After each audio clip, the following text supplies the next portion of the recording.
Sketched below are the graphs of f of x, which is equal to ax squared plus q, and g of x, which is equal to half to the power of x minus 4.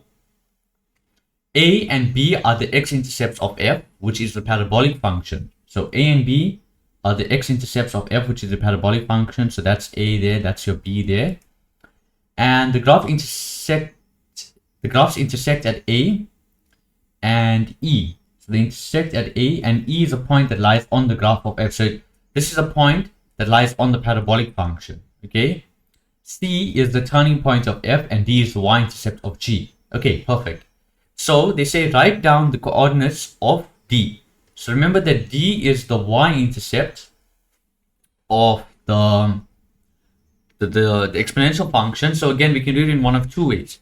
I can say that it'll be 1 minus 4, which is equal to minus 3, correct? Or alternatively, what I could do is I could say, okay, fine.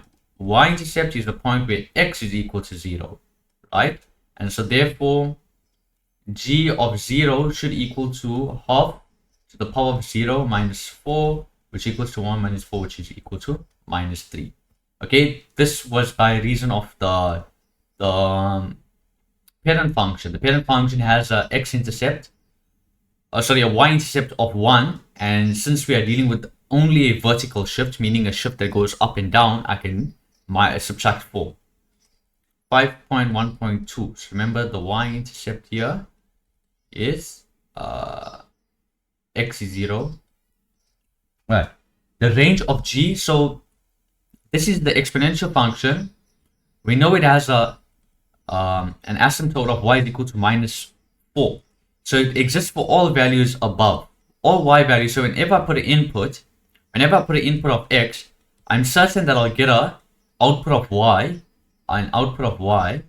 that is greater than minus 4. That's exactly what it's saying here. That is greater than minus 4.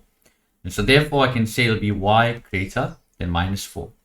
You can say y element of real. So it can output any type of number. It can output a rational, it can output an irrational, and so on. So it can be an integer, natural number, or a whole number, but it must be greater than minus 4 because of the asymptote. Okay. 5.2.1.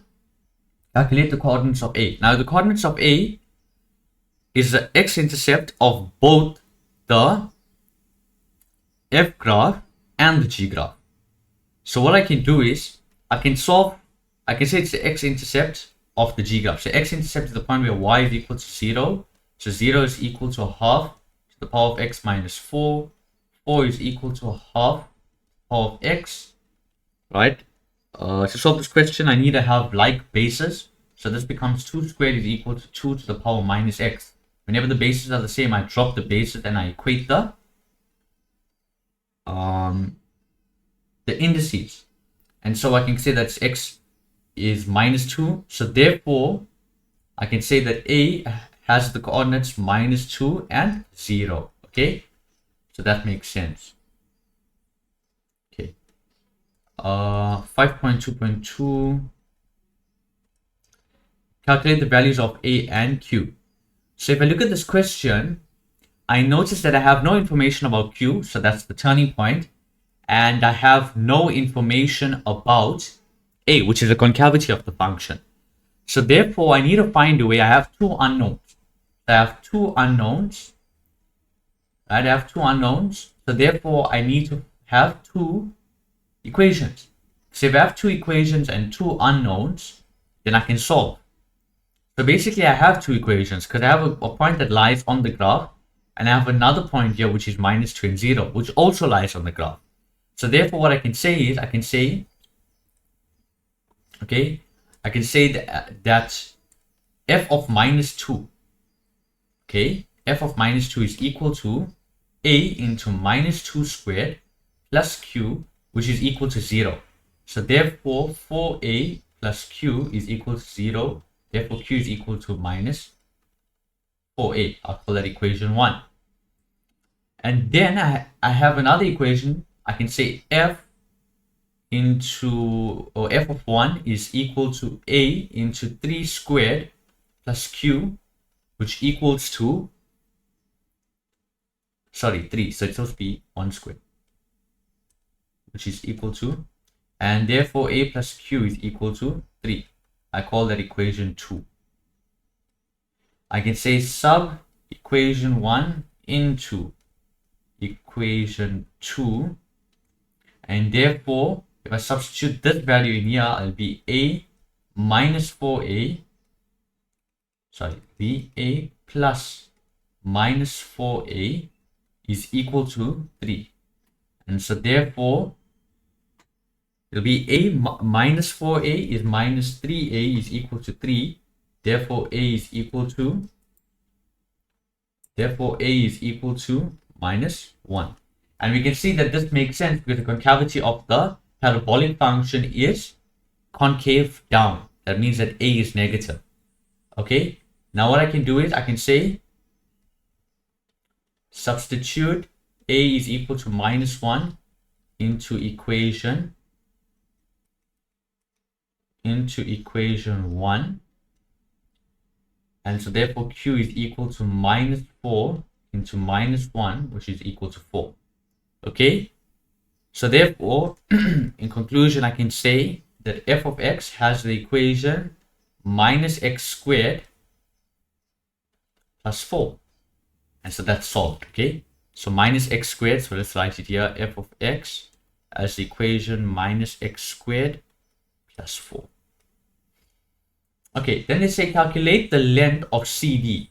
Now I already know that C is the y coordinate of a y-intercept of parabolic function, and D is the y-intercept of the exponential function. So how I'm going to solve this? The length, remember to calculate the length of a vertical line will be y on the top minus y at the bottom. So therefore CD will be y at the top is the c value, sorry, is the y value of the c coordinate, which is 4, minus y at the bottom is minus 3.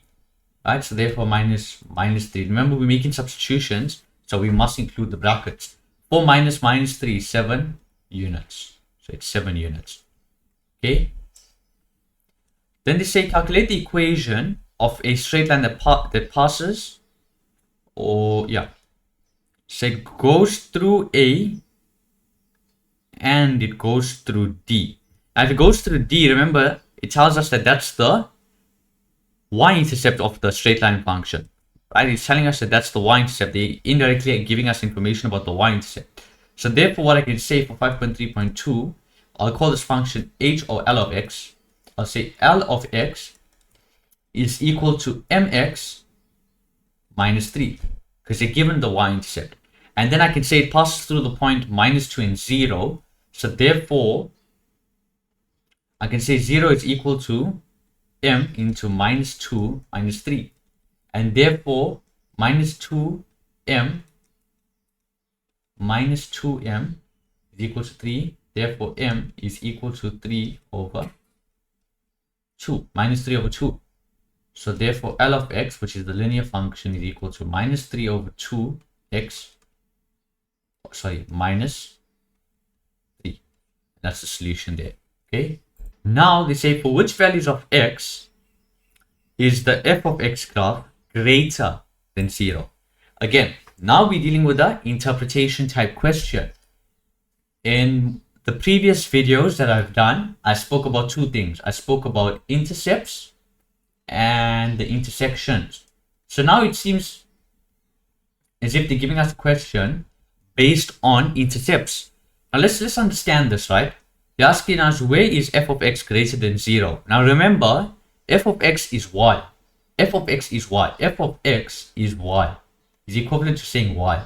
So they're asking us what inputs, right, what x values must I put into this equation, into the parabolic equation, such that I'll output a y value whose nature is positive. Okay, so they're asking us what x values, right? Remember, it's a set. What set of x values must I input into the f of x graph such that it output y values whose nature is positive, right? Whose nature is positive. And so what I can do is I can say I got minus infinity I have minus infinity, I have minus 2, which is one of the intercepts, I have 2, and I have positive infinity. Positive infinity. And so we see what happens if I put, remember, they didn't say equal to 0. So they don't want to find the grades equal to 0. So therefore, I cannot include minus 2 and 2 because at those points, the values remain at 0. The y values are 0. If you remember the discussion that I did in the previous video, I said that at the x-intercept, the nature of the y value changes. And so at this point here, the nature of the y value is what? 0. If I move slightly to the left, it becomes negative. If I move slightly to the right, it's positive. It remains positive until I come to this next x-intercept. When I move to the right of this x-intercept, the y value becomes negative. So we say to the left of this value, to the left of minus 2, the y values are negative. Between these two values, the y values are positive. And to the right of this x coordinate, the y values are negative. I want the values such that the y values are positive. So therefore, I would say it's between minus 2 and 2. Okay, it's between minus 2 and 2. So the answer is x greater than minus 2 but less than 2.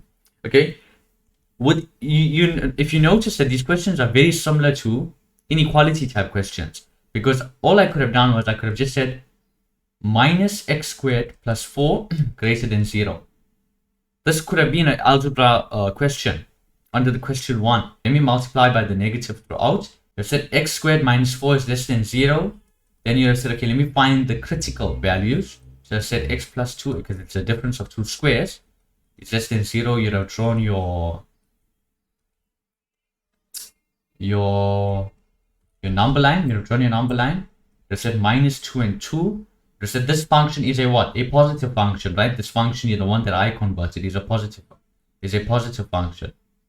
And then for what values of x, your output values of y that are negative, so that's below the x-axis. Remember, this is the x-axis, x equal to 0, and you would have given the same answer, x greater than minus 2 or less than 2. But I discussed this in detail in the book. Inequalities is discussed in detail, but I'm just showing you how similar these questions are. Okay, the next question is, for what values of x is the function decreasing? So what is a decreasing function? What is a decreasing function? A decreasing function is one that as the x values increase, the y values decrease. Right? As the x values increase, the y values decrease. Okay? And so again, interpretation type questions, we are either dealing with intercepts or the intersections between two graphs. And so for 5.4.2, it's 5.4. If I look at this graph, right, I'm going to read the graph. Listen, I'm going to read the graph from here, from left to right. I see that the y values become greater. They become greater. Remember that this y value here is like, let's say it's minus 21. That y value there is minus 15. Minus 15 is greater than minus 21. So that's why we say that the values of y are getting bigger. However, as soon as I move to the right of x equal to 0, what happens to the y values? They begin to decrease. And so what we can say, you can see it's going and it's going to approach negative infinity. And so what we can say is that for values greater, so for x values greater than 0, f of x is decreasing. Now, you see, we say that maybe when we at 0, the y value is not changing. It's neither increasing nor decreasing. That's why we call it the turning point, or sometimes we call it the stationary point, right? Because at that point, it's not neither increasing nor decreasing. However, if you move even just a fraction to the right, then the function begins to decrease, okay? And so that's how you solve this problem. Okay, so for question 6, the equation of the function g of x, which is equal to a over x plus q, passes through the points 3 and 2 and has a range of y elements of the set from minus infinity to 1 union 1 to positive infinity. Okay, so I think in this question, the most difficult part here would be understanding the interval notation, right? The range. Now remember that the range of a function is defined for the y values. It's asking us for what y values do the function exist, or for which y values does the function exist. And so what this interval notation is telling me is that the y is the element, so the outputs of this function exist for this set here. And what is the set? The set from positive infinity to 1 and from 1 to negative infinity. Remember, we state the numbers in ascending order. So from negative infinity to 1 and from 1 to positive infinity. And so indirectly what this is telling me is that the asymptote is y. The asymptote is y is equal to 1. Right? So it's telling me it exists for all values from 1 to positive infinity and from 1 to negative infinity, but not including, remember the square brackets indicate that we are including the values of 1 and or we are including the values, right? So whichever side has the square bracket means we're including that value. And remember, we cannot include infinity, right? Infinity we cannot include because it's not we cannot define it, right? Under the number pattern section of the book, I explain this in detail, right? So you can go to that section and understand set theory, right? Where I explain set theory. Anyways, so we can see that the equation of G, they want us to find the equation of G. I already know the value of Q, so now I can substitute this point into the equation. I can find the value of A. So I know that G of X is equal to A over X plus 1. I'm going to substitute the point X equals to 3 and Y equals to 2. So 2 is equal to A over 3 plus 1. And you subtract by 1 there. So it'll be 2 minus 1 is equal to A over 3. Therefore, A is equal to 3. So therefore, the function is equal to 3 over X plus 1.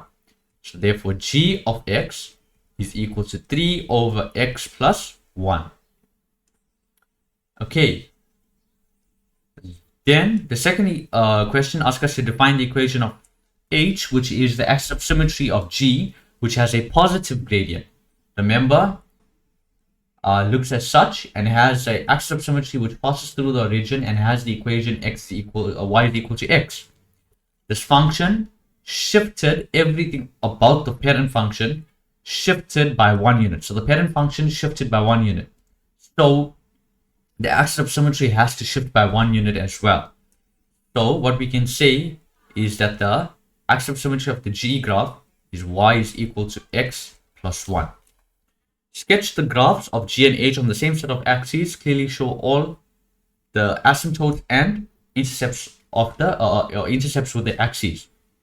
So since the parent function shifted by 1 unit up, right? Remember initially the parent function as asymptotes as the x-axis and the y-axis as its asymptotes. However, now it shifted 1 unit up.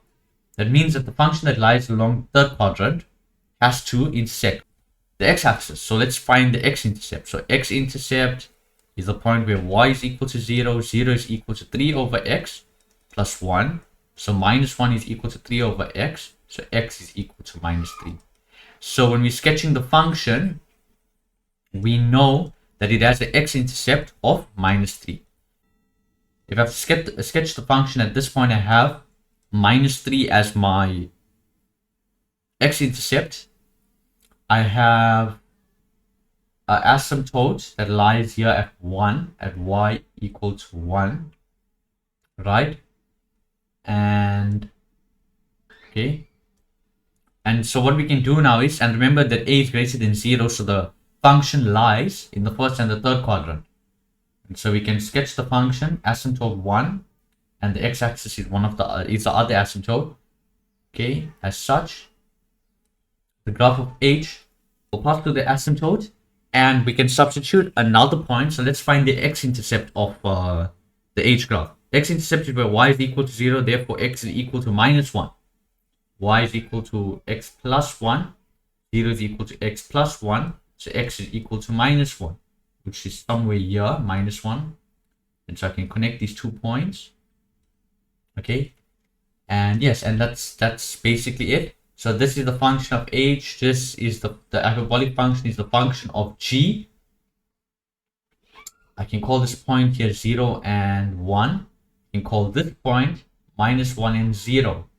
I included all of the intercepts with the axes and all of the asymptotes. So we have to label the asymptotes, right? So remember that the hyperbolic function has two asymptotes. The two asymptotes being, in this case, it's 1 and the y-axis. So the y-axis as the equation x is equal to 0. Okay? Alright. Let's move on to the next question. Write the equation of the asymptotes of f if f of x is equal to minus g of x plus 5. Now, what we did here is we took the g of x graph. I took the g of x graph. I shifted it, or I reflected it about the what? I reflected it about the x-axis. I reflected this graph about the x-axis because y became negative. And I shifted this new graph, this reflected graph, 5 units up. Now, we don't have to sketch this to find out what the asymptotes are. We have to simply mathematically output this. So f of x is equal to minus, whenever you make a substitution, make sure you put it inside. So f of x is equal to minus, the g of x graph is what? 3 over x plus 1. And then I shift this reflected graph 5 units up. So that's minus 3 over x minus 1 plus 5, which equals to minus 3 over x plus 4. And so if I have to do a rough sketch here, I know that the asymptote is y is equal to 4. And I know that the graph will now lie in quadrant 2 and 4. And so it should lie somewhere here and here. And so the asymptotes of the graph is y. One of it, the horizontal asymptote is y is equal to 4. But the vertical asymptote is x is equal to 0. Right? You must remember this, that the linear function and the parabolic function has no asymptotes. The hyperbolic function has two asymptotes, always. And the exponential function has one asymptote, always. Okay? And so therefore, I can conclude, right? So from this, f of x is equal to minus 3 over x plus 4. I can say that y is equal to 4. This is the horizontal asymptote. And x is equal to 0 are the equations of the asymptotes.